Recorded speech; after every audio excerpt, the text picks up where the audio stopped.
खबरें सुपरफास्ट में सबसे पहली खबर पश्चिम बंगाल के जलपाईगुड़ी की, जहां पर आंधी और तूफान की वजह से भारी तबाही हुई है।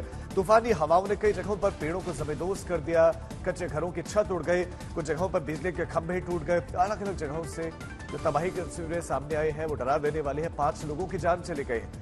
इस तूफानी संकट में कई लोग जख्मी बताए जा रहे हैं। बेमौसम भारी बारिश और तूफान से तबाही के बाद राहत में जुटी टीमों ने बड़ी संख्या में लोगों को सुरक्षित जगहों पर पहुंचाया। बीती रात मुख्यमंत्री ममता बनर्जी पीड़ितों से मिलने के लिए जलपाईगुड़ी पहुंची। उन्होंने अस्पताल में जाकर पीड़ितों से मुलाकात की और हर संभव मदद का भरोसा दिया।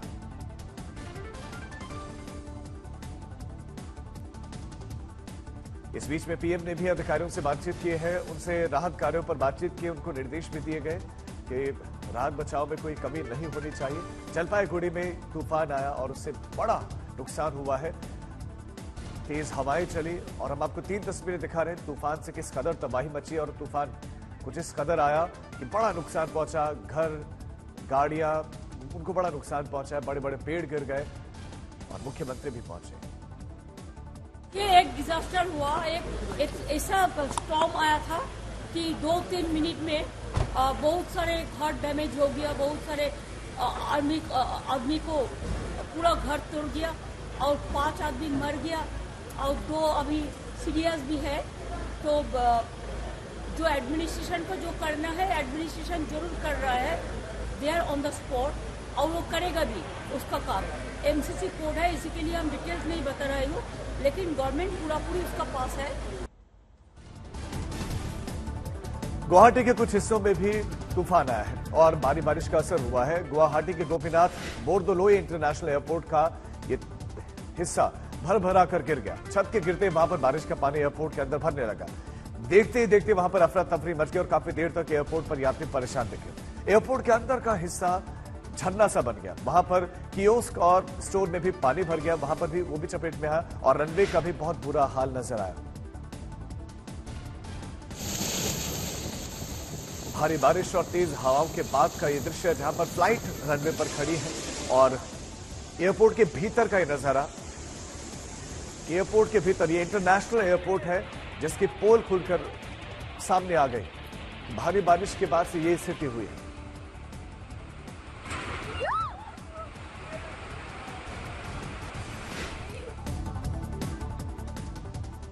अब खबर पश्चिम बंगाल के कूच बिहार की, जहां पर लोकसभा के चुनाव प्रचार के दौरान एक बार फिर से सियासी झड़प हुए हैं। टीएमसी और बीजेपी के कार्यकर्ताओं की आपस में भिड़ंत हो गई।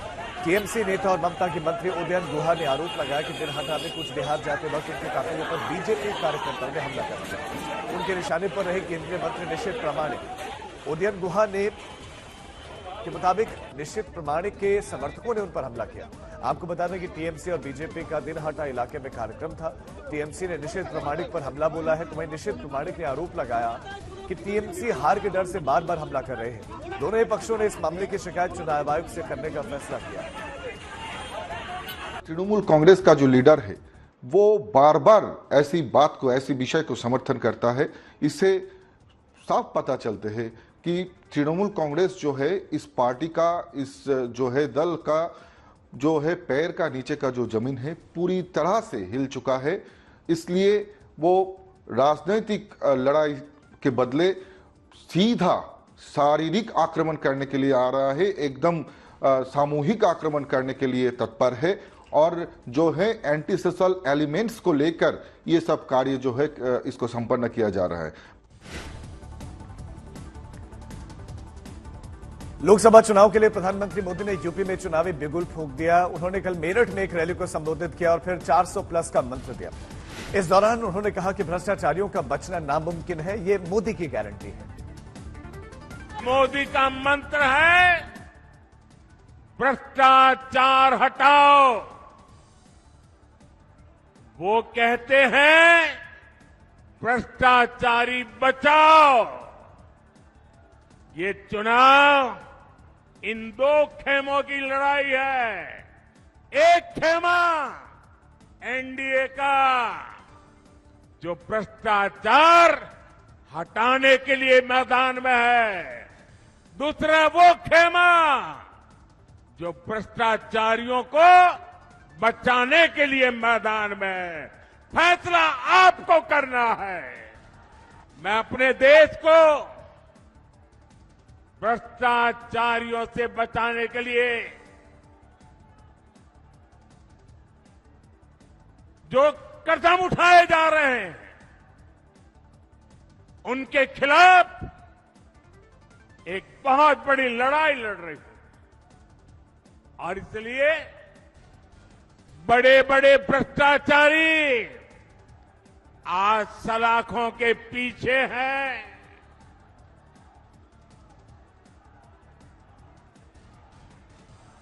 सुप्रीम कोर्ट तक जमानत नहीं मिल रही है और इसलिए कई बड़े बड़े भ्रष्टाचारियों को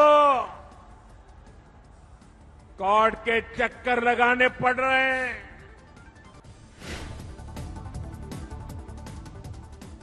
आज गृहमंत्री अमित शाह का राजस्थान दौरे का दूसरा दिन है। वो जोधपुर में पार्टी के नेताओं के साथ बैठक करेंगे। इसमें जोधपुर के अलावा पाली, जालौर, सिरोही और बाड़मेर लोकसभा सीट के पार्टी के नेता इसमें शामिल होंगे।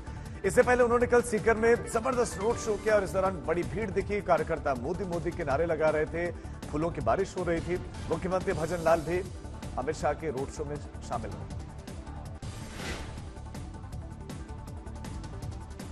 अरविंद केजरीवाल की गिरफ्तारी के विरोध में इंडिया गठबंधन के नेताओं ने कल हल्ला बोला। दिल्ली के रामलीला मैदान में तमाम विपक्ष के नेता केंद्र सरकार को घेरते हुए दिखाई दिए। इस दौरान गठबंधन इंडिया के नेताओं ने 5 सूत्रीय मांगे रखी। चुनाव आयोग से कहा कि लोकसभा चुनाव में समान अवसर सुनिश्चित करना चाहिए। उनकी दूसरी मांग थी कि आयोग को चुनाव में हेराफेरी करने के उद्देश्य से विपक्षी राजनीतिक दलों के खिलाफ इनकम टैक्स सीबीआई की कार्रवाई को तत्काल रूप देना चाहिए। विपक्ष ने तीसरी ये मांग की कि हेमंत सोरेन और अरविंद केजरीवाल को तत्काल रिहा किया जाए। चौथी मांग रही कि विपक्ष को आर्थिक रूप से कमजोर करने की कोशिश रोकी जानी चाहिए। पांचवी मांग थी कि बीजेपी ने चुनावी बॉन्ड के जरिए जो फंड जुटाए हैं उनकी जांच के लिए एसआईटी गठित की जानी चाहिए।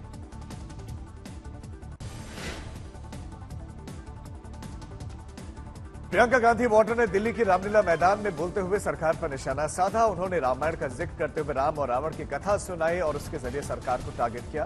उन्होंने आरोप लगाया कि सत्ता में बैठे लोग कर्मकांड में उलझ गए हैं, दिखावे में लिप्त हो गए। आज जो सत्ता में है वे अपने आप को राम भक्त कहलाते हैं। इसीलिए यहां बैठे हुए मेरे मन में ये बात आई कि उनको इस संदर्भ में कुछ कहना चाहिए। मुझे लगता है कि वे कर्मकांड में उलझ गए हैं। मुझे लगता है कि वे दिखावे में लिप्त हो चुके हैं। इसीलिए मैं आज यहां खड़े होकर उन्हें याद दिलाना चाहती हूं कि वो हजारों वर्ष पुरानी गाथा क्या थी और उसका संदेश क्या था। भगवान राम जब सत्य के लिए लड़े उनके पास सत्ता नहीं थी।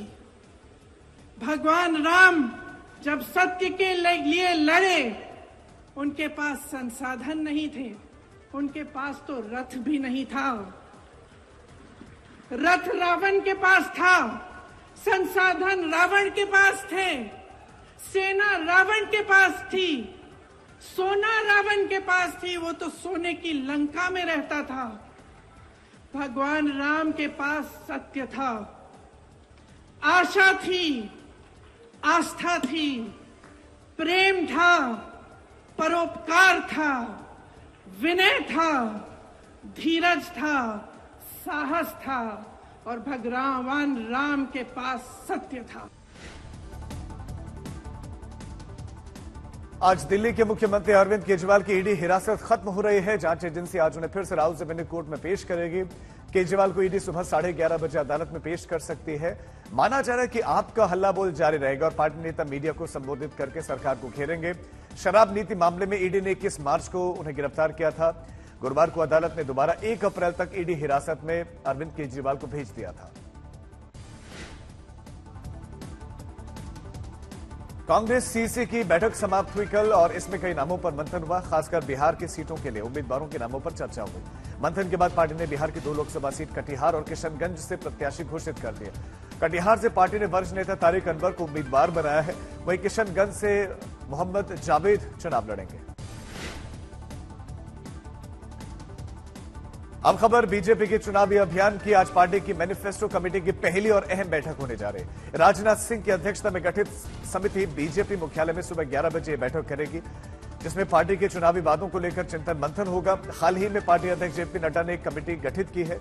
समिति में अध्यक्ष राजनाथ सिंह समेत 27 सदस्य हैं, जिसमें निर्मला सीतारमण और पीयूष गोयल भी शामिल हैं। एआईएमआईएम अध्यक्ष असदुद्दीन ओवैसी बीती रात गाजीपुर पहुंचे। वहां पर उन्होंने मोहम्मदाबाद जाकर मुख्तार अंसारी के परिवार वालों से मुलाकात की और मुख्तार अंसारी की मौत पर शोक व्यक्त किया। करीब आधी रात को अपने समर्थकों के साथ मोहम्मदाबाद पहुंचे।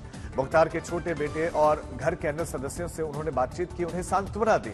उसके बाद उन्होंने ट्वीट कर कहा कि हम उनके खानदान, समर्थक और चाहने वालों के साथ खड़े हैं।